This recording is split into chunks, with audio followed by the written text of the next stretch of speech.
이분은 자라면서 내내 엄마로부터 과도하게 통제적인 양육을 받아오셨던 거예요. 어려서부터 엄마가 먹는 것, 입는 것, 자는 것, 또 공부, 교우관계 이런 일체의 생활을 다 통제를 했던 거죠.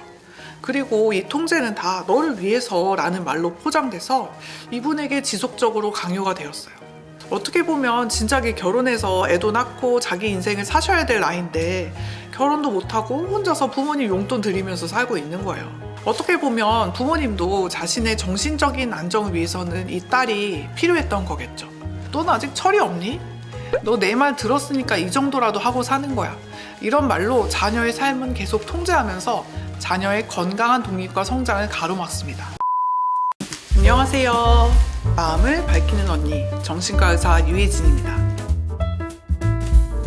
최근에 추석이 되면서 저랑 환자분들이랑 좀 부모님들과 좀 가족 관계에 대한 얘기들 많이 나누고 있는데요. 이번 영상에서는 부모가 싫은 나, 안 보고 싶은 나, 이게 비정상인지에 대해서 좀 이야기 나눠보려고 합니다.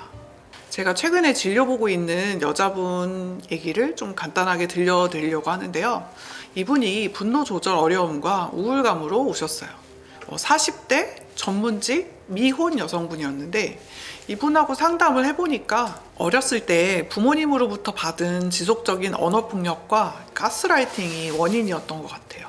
처음 오셨을 때 우울감과 분노가 정말 위험 수준이었고요. 이 분노가 심할 때는 자기 자신한테로 향해서 이분이 막 습관적으로 자해를 하시는 모습도 있었어요. 사실 이분이 처음 오실 때 본인이 오신 게 아니라 엄마가 데리고 오셨는데 어머니 입장 이야기에 따르면 어머니가 이제 딸 집에 반찬을 가져다 주러 왔다가 마침 딸이 퇴근해서 와서 반가운 마음으로 웃으면서 맞아줬을 뿐인데 아이가 화장실에 손을 씻으러 가더니 갑자기 막 소리를 지르면서 뛰쳐나와서 부엌으로 가서 자기 집에서 당장 꺼지라고, 안 그러면 자기 죽어버릴 거라고 엄마를 협박했다고 합니다. 어머님 입장에서도 굉장히 황당하고 무서우셨다고 하고, 그래서 억지로 딸을 끌고 오셨다고 하셨고, 또 상담 시간에도 저랑 딸과 상담해야 되는 자리에 함께 있겠다고 하셔서 이 어머니를 분리시키는 게 굉장히 힘들었는데요. 시간이 한참 지나고 나서 이분이 그때 자기가 왜 이렇게 화가 났는지 얘기를 해주셨는데, 자기가 자기 스타일대로 정리해둔 화장실 물건들을 엄마가 와서 자기 마음대로 다시 자기 방식대로 모두 정리를 해놓은 걸 보니까 뭔가 휙 돌아버렸던 것 같다고 해주셨어요. 이분은 자라면서 내내 엄마로부터 과도하게 통제적인 양육을 받아오셨던 거예요. 어려서부터 엄마가 먹는 것, 입는 것, 자는 것, 또 공부, 교우관계 이런 일체의 생활을 다 통제를 했던 거죠. 그리고 이 통제는 다 너를 위해서라는 말로 포장돼서 이분에게 지속적으로 강요가 되었어요. 이분이 사실은 전문직에다가 외모도 꽤 괜찮으시거든요. 어떻게 보면 진작에 결혼해서 애도 낳고 자기 인생을 사셔야 될 나이인데 결혼도 못하고 혼자서 부모님 용돈 드리면서 살고 있는 거예요. 어떻게 보면 부모님도 자신의 정신적인 안정을 위해서는 이 딸이 필요했던 거겠죠. 사실 이분의 부모님이 경제적으로도 아주 부유하진 않으시고 부부관계도 거의 대면대면 하셨어요. 딸 이야기 아니면 대화할 거리도 없는 냉랭한 가정이었죠. 그래서 사랑과 돌봄이라는 핑계로 무의식적으로 딸을 통제하고 독립을 막지 않았을까 하는 생각이 들었어요. 부모님은 이런 종속적인 관계를 유지하려고 행여라도 이분이 반항하려고 하면 야, 자식이 둘만 돼도 이렇게까진 안 해. 너처럼 예민하고 성격 안 좋은 애는 주위에서 듣도 보도 못했다. 엄마가 이 정도 참견도 못하니? 하면서 비난하고 말을 막아버렸다 그래요. 그러면서 이분이 엄마는 나를 이렇게 잘 키우려고 인생을 바쳐서 헌신했는데 그걸 숨막혀 하는 내가 이상한 거겠죠? 부모의 고마움을 모르는 제가 천하의 나쁜 년인 거죠? 하면서 펑펑 우셨습니다. 마음이 참 무겁더라고요. 이 부모 자식 관계는 선택하는 게 아니잖아요. 어떻게 보면 천륜인데 이렇게 서로가 서로를 사랑이라는 미명하에 통제하고 망가뜨리는 그런 관계가 돼버렸고, 또 이런 관계들 어떻게 치료할 수 있을까 막막하더라고요. 한 1년인가 2년인가 진료를 쭉 보다가 제가 이런 말씀을 드렸던 기억이 나는데, 때로는 좀 보지 않아서 건강한 거리감을 가질 때 더 좋아지고 더 건강해질 수 있는 관계도 있을 것 같다. 물리적이고 경제적인 독립만이 아니라 부모님으로부터 좀 정신적으로 독립하는 게 필요한 것 같다라는 말씀을 드렸어요.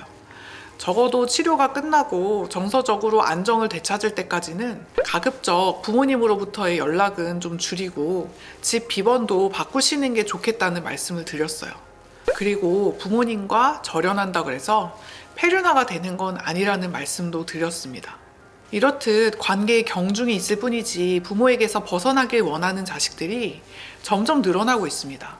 실제로 부모와 절연을 선언하는 자식들도 늘고 있고요. 하지만요, 자식으로부터 절연당하는 부모님들은요, 자신이 왜 절연당했는지 그 이유를 모릅니다. 그런 부모님들도 사실 정신과에 많이 오시거든요. 근데 항상 상담하실 때 하시던 말씀이 그저 잘 지내던 애들이 어느 날 갑자기 돌변했다고 하시죠. 이유를 모르니까 그 마음속에 원망과 분노만 남습니다. 내가 지들을 어떻게 키웠는데, 부모 등골 빼먹고 자란 것들이 정말 배은망덕하다. 다 지들 잘 되라고 그런 건데 라고 하면서 절연당한 자신에 대한 자기 연민에 빠져있죠. 반대로요, 부모님과 불화로 힘들어하는 자녀분들은 부모님은 나에게 준 상처를 전혀 모르고 있다. 내가 마음을 다잡고 차근차근 얘기를 해도 결국엔 나만 그 마음을 모르는 나쁜 년, 나쁜 놈 취급을 받는다면서 답답해 하십니다. 이처럼 부모와 자식이 남보다 못한 원수가 될 때 도대체 누구의 잘못이 더 클까요? 부모라고 뭐 다 잘할 순 없잖아요. 그리고 약간의 실수마저도 어떻게 보면 자녀를 위한 것이었으니까 자녀도 일정 부분을 이해하고 넘어가야 한다. 이렇게 얘기하는 부모의 탓일까요? 아니면 부모도 불완전한 사람이라는 걸 간과하고 자기가 받은 상처에만 몰입해서 부모를 향해서 자기 잘못을 인정하고 사과하라는 이 자녀가 문제인 걸까요? 저는 바로 이 지점에서 예전에 인상 깊게 읽었던 책 제목 하나가 떠올랐어요. 문제아는 없고 문제 부모만 있습니다 라는 책이었는데, 자녀에게 문제가 있는 것은 대부분은 부모 탓이라는 게 주된 내용이었어요.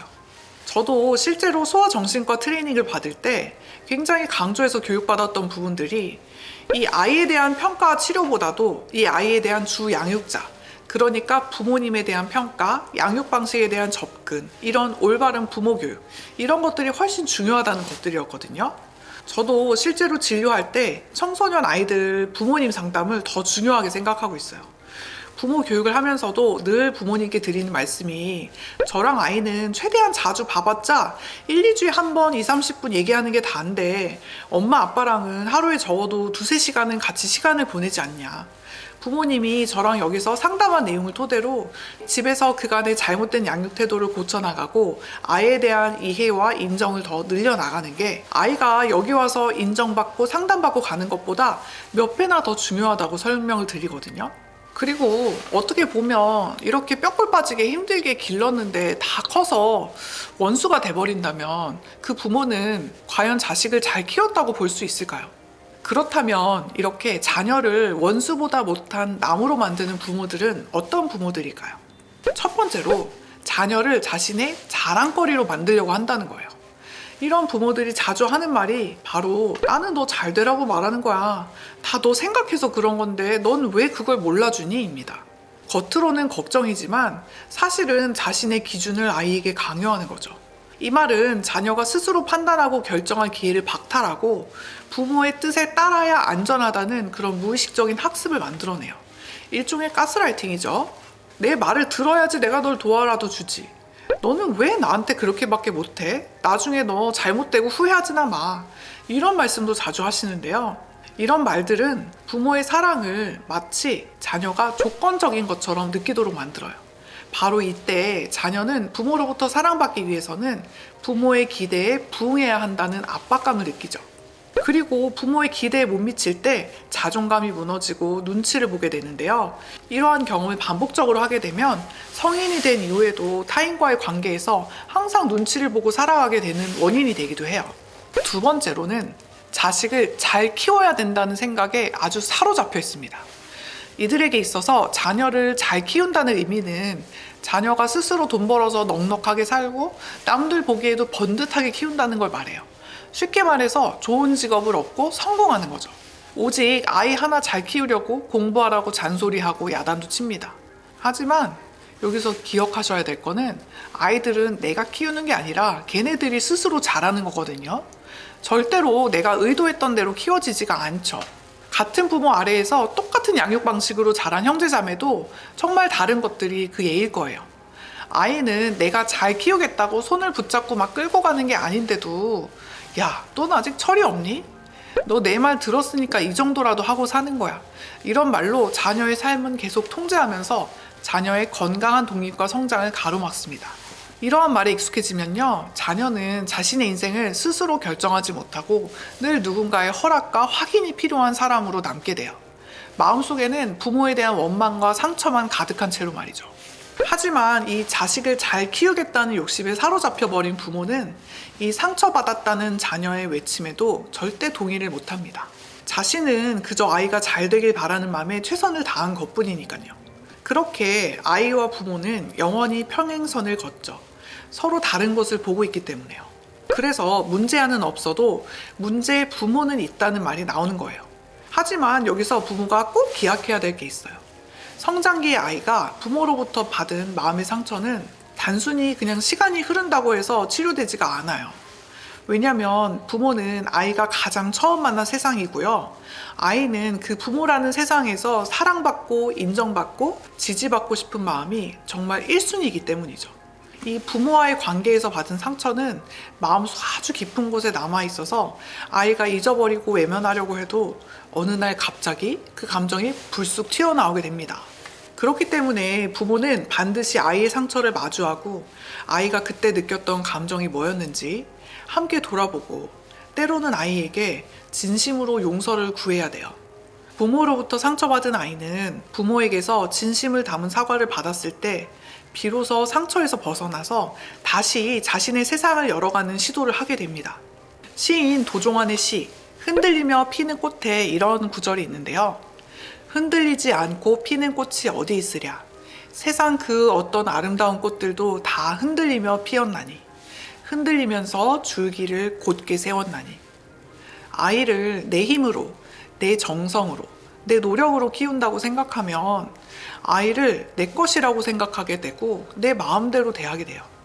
하지만 아이를 인격체로서 인정해주고 존중해주고 지지해주면 아이는 스스로 책임감을 가지고 잘 자라서 자기의 인생을 찾아서 살아가게 되죠. 부모는 그런 아이의 곁을 조용히 지켜주면 됩니다. 아이가 자신만의 꽃을 활짝 필 때까지 말이죠.